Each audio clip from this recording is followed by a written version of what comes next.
My name is Carlton Cartwright. I'm the Executive Director for Veterans Memorial and Multicultural Histories Incorporated. And I've got 5 of my students with me today. I've got Taraja, DeMarco, Rashad, Jaheem, and Natalia. Okay, and today is the 15th of September, 2023. We are here at Roosevelt. No. Hello. We are here at Riviera Beach Preparatory Achievement Academy. And Miss, what is your name?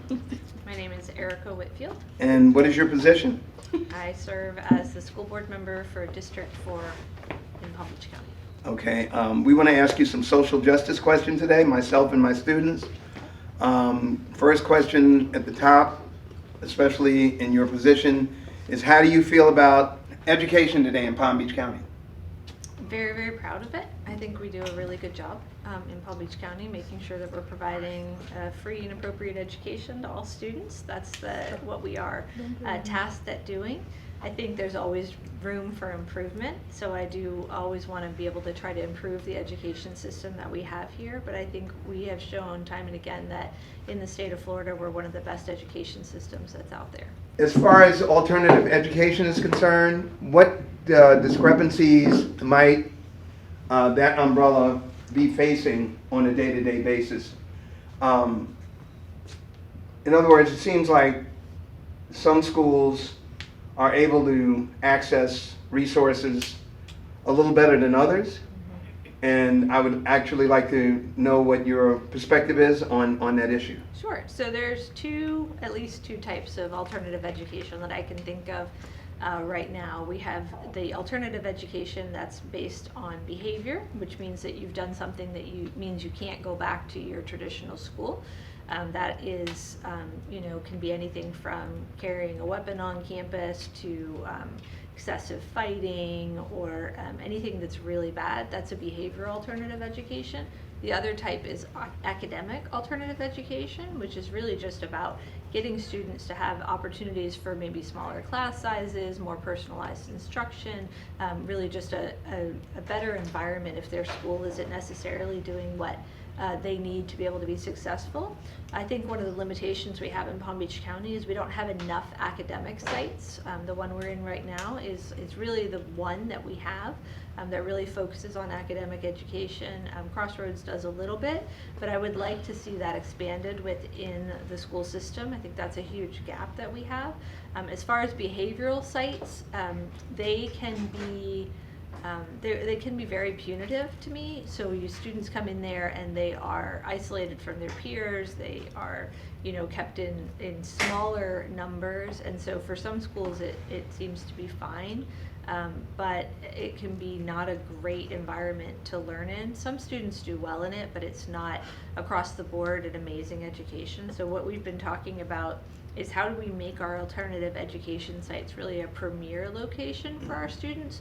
I think that is really what our goal should be, is that if a student is not doing well in a traditional school, that the alternative school for them is something that their parents really want them to be at, that they want to be at, that they feel welcomed, and that they're going to be able to have that opportunity for a really great education. I don't think we're quite there in Palm Beach County. That's something that I think is a discrepancy. Some of the things that we're going to try to do to fix it, right now we are working to improve the facilities. This building here is going to be rebuilt soon, and that's going to be a huge help. I think when the families see a school that looks cared for, they feel like their children will be cared for as well. And so we'll be rebuilding this building, South Area Intensive. I'm really looking forward to a new name there, but that one's going to be rebuilt as well. Okay. And so I think that's going to be a huge help for really kind of changing the way people think of alternative education. Okay, there's a huge, there's a large concern in the Black community regarding, especially from what I've discovered in many conversations now over the last year, that what would be at risk is losing or not continuing historical education in the community. And I mean, actually this is, as you well know, This is an issue that's affecting the entire nation at the moment, actually. You're talking about education of history. Yes. That kind, yes. Okay. But I'd like to know, what is your perspective on, it seems like certain parts of our history, some people in the government want to do away with the historical aspects that so many of us are so familiar with from the time that we were born, since our childhood. So it seems like we're in some kind of war to keep it versus to get rid of it. And I'd like to know what your perspective is on that. So I think the increased attention is extremely important. I like the way that the community has really come out at the school board meetings, and I'm hoping that they will continue to go to the state to have these conversations. I think that when we start talking about changing history, we're making a huge mistake, especially just the way that we report history. It's not acceptable to me, and it's not something that's acceptable in Palm Beach County. So we are doing absolutely everything we can to make sure that the appropriate current, true, real education is taught in all of our history. So that includes African American, just Native American. There's some questions about LGBTQ that's very important to me as well. So making sure that we're including that into our education is very important. And I'm proud to say I think Palm Beach County is doing a very good job navigating this through the state, but the pressure from the community is actually very important. I think it's a big deciding factor of where we go from here. And so Okay. having people come to those board meetings, but even more importantly, going to the state and voicing their concerns is crucial. When you say going to the state, you mean Tallahassee or you mean local state representatives? No, I mean you need to go to Tallahassee. Go to Tallahassee. Mhm. Okay. Because really these decisions are not being made on a local level. Our job is just to be constitutional officers that these decisions are not being made on a local level. Our job as constitutional officers is to implement state law, and our state law decides what we are and are not allowed to do. Once it's law, I don't have a choice on how to implement. We have to do it. So we do our best to just follow the law and not go above and beyond. So that's the best we can do at the local level. But before these things become law, or as the state is making these decisions, all the legislators need to know this, need to know the opinions of the residents that they serve. And so locally, I believe our delegation does agree with us and support us and is very supportive. But I think that the state in general may not be that way. So you have to make sure that the voice is heard by everyone in the state. That's really important. Got it. At this point, I just want to stop and ask if any of the students have any questions. Go ahead, Rashad. Hi, Ms. Whitfield. I just got a couple of questions. Do you think the food that you serve in Palm Beach County for lunch is appropriate? So I think this is funny because this is the most popular question I get from students everywhere I go. It doesn't matter what we're talking about, lunch always comes up, especially when you're right around lunchtime, I guess. I actually used to work at the school food service department. I don't know if you know, but the office for school food service is like right next door to us here. It's just one street over. And we have dietitians on staff that are working to be able to make sure that we're providing the best food that we can within the dietary restrictions and guidelines that are given to us by the USDA, which is a federal organization. The requirements stand that you have to have a certain amount of protein, carbs, sugar, everything was within guidelines, so we work on creating that food that fits into that. So I think it's great. I know that we can do a good job. I've seen it. Now, is every meal one that I want to have? No. I get that sometimes you may not like something, but we try to create options for everyone so that there is something that you'll like, and you can go to your cafeteria manager and say, I would prefer today to have, the vegetarian meal or whatever else is there. And if there isn't something that you like, hopefully they were willing to work with the students here to be able to make sure that there is. This month we have Hispanic Heritage Month, so I had the opportunity to go on it was Tuesday or Wednesday. I went over to Lake Worth High School, and they were doing a demonstration of the food that we'll be serving for Hispanic Heritage Month. And one of the dishes was actually nationally award winning, which is saying a lot. That means that this dish went against a ton of different types of food throughout the country, and this school district won an award for the food that they were serving. So as much as it might not be like you get to go to Taco Bell and get exactly what you like and that's what you want, the food here is healthy and good for you, and I am proud of what we do with it. And you have to keep in mind, we are serving 33 million meals a year, approximately. And so to be able to do it on that scale, it may not always be exactly the type of food that you love. I don't know if that's a good answer for you, but just want to share. It is. Thank you for your answer. But I got one more question concerning the food. Actually, two more. Do you think that the diet plan is still helping Palm Beach County despite the fact that almost half of the U.S. is obese? Yes, I do think that if you eat the food here at the school, you're going to be staying within those dietary guidelines. That's really important. But I do understand the obesity epidemic. That's kind of what I used to do for my job, was work on that. And so I'm very, very into health and nutrition, and what we feed our children is really important. I'm also very interested in hunger in this community, and we are one of the biggest provider of food just to anybody in this area. And we actually provide more food to our hungry students than anybody else, all of the food banks included. So we are a huge provider of food, and so I'm glad that we're giving nutritious food to children. I think that's really important. But obviously we need to continue to have that for the weekends, for the nights when they're, with their families. They still need to be able to eat healthy food as well. So we're just a piece of that puzzle. So we do believe that there should be history of every type of people included in our history classes. So when he's talking about whether or not we're going to teach real history, LGBTQ history should be included in your history classes. There are pieces that need to be in there about the people, the struggles they went through. You should be learning about the Stonewall Uprising. You should be learning about famous people in the community who were identified as LGBTQ and the contributions that they made to society. That is part of education, and it should be included, and that's something that people are concerned might be taken out of our history. You should be learning it. It should be part of the education, along with African American history, women's history, Holocaust. These are all actually in state statute that we are supposed to teach each one of those items. And I'm going to try to explain this to you in a very diplomatic way, Natalia. So in other words, the struggle that LGBTQ has been through, I believe that is what Ms. Whitfield is trying to explain to you.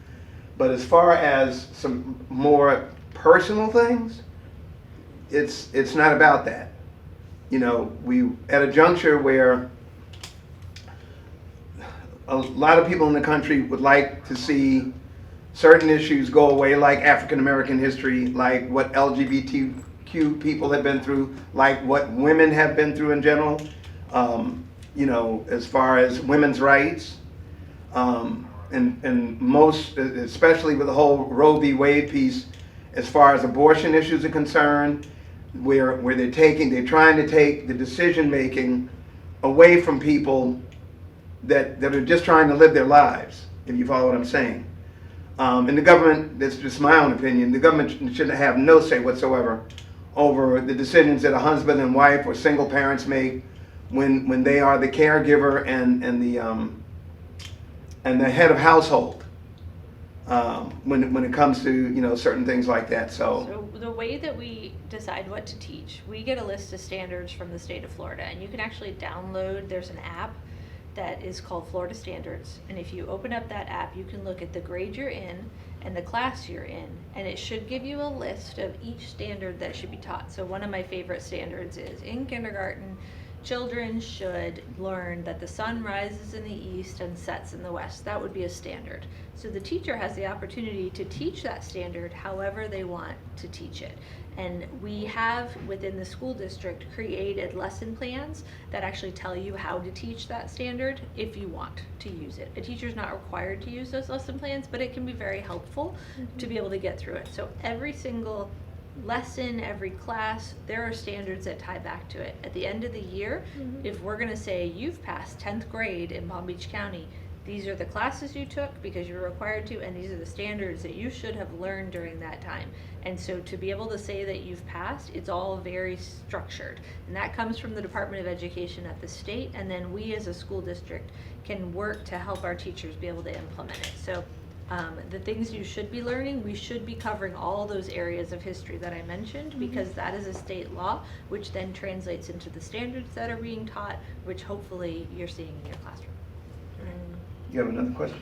Oh yeah, I don't know if this is true, so correct me if I'm wrong, but did the state of Florida pass a law saying that they was going to teach that slavery was beneficial for black people? So here's what happened. There was a conversation that happened at the Board of Education. So the Department of Education is like the employees that oversee all education in the state of Florida. The Board of Education is an appointed group of people, mostly appointed by DeSantis, that were put in position to oversee the activities of the Department of Education, just like I am an elected official that oversees the board. I'm part of the Board of Education for the county, and then we have staff, which is huge, the amount of staff we have that actually do the work, right? So there's two different groups, the elected group or the appointed group, and you have the employees. So the Department of Education and all of the people who work here are considered the employees. The elected and appointed people are a different group. So the Board of Education, which is the elected, appointed people, they're not elected, but they're appointed, up at the top of the state is a group of people that oversee education, and they have opinions just like any elected official, right? So they were discussing this topic, and what they said during it was, we believe that you should teach that there were benefits to slavery. That's what they said. They're just people that say these things. It is not a law. It was their interpretation of what they thought should be said. So we, as Palm Beach County staff and elected officials, went back and we looked at the standards that I was talking about.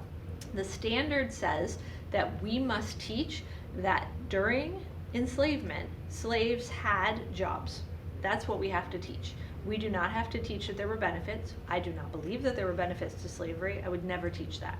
Nobody in Palm Beach County should be teaching that. That was the opinion of a board of appointed officials that thought that that was an interpretation of the way you should teach it. What we did here in the county said, go back to the standard, teach the standard. The standard says that people who were enslaved had jobs, and jobs included, they could have been different types of tradesmen. Maybe they, took care of horses. Maybe they were like, butchers or whatever the job was that they had. So we have to teach that standard, that they had jobs. We don't have to teach that there were benefits. That is just the opinion of that group or that person that was speaking. That makes sense? Anybody else have any questions? Will phones ever be like back in school? Obviously, you can have phones in a traditional public high school, but since this is an alternative school, this is one of the things that we decided would help facilitate your learning. You all came to this school because traditional public wasn't necessarily working for you for any number of reasons. So in this school, we want you to focus and really pay attention.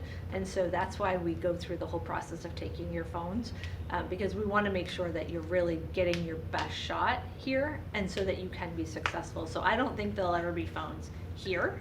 I know, I'm sorry. But it's a really good environment for you to be able to be in small groups and, focus and have people care about you. So I like it, and I think you'll be better off in the long run for it. But if you ever go back to your traditional school, then you may be able to get a phone back. Well, so here's what I know. I have a phone, and you saw me walk in here, and I'm talking to y'all and trying to say nice things, but I still looked at my phone while I was in here because I'm always distracted by it. So not having it makes me more focused. Putting it down, putting it out of the way makes me a better learner, a better participator. So I think it's better to be without it, but I understand the addiction. It's real. It's a real thing. We know for you. You heard that. It's an addiction. It is. Little dopamine. Any more valid questions? No. What is it? It's an addiction. Bro, you don't It's not. exactly. Don't be. I want y'all to walk out of here and be able to get a job and have the ability to be successful people in life. That's all I want. If I can have that, my world is made. And so if that's what it takes, that's what we'll do. Okay. Well, I want to thank you for a wonderful interview. And I want to thank my students for great questions.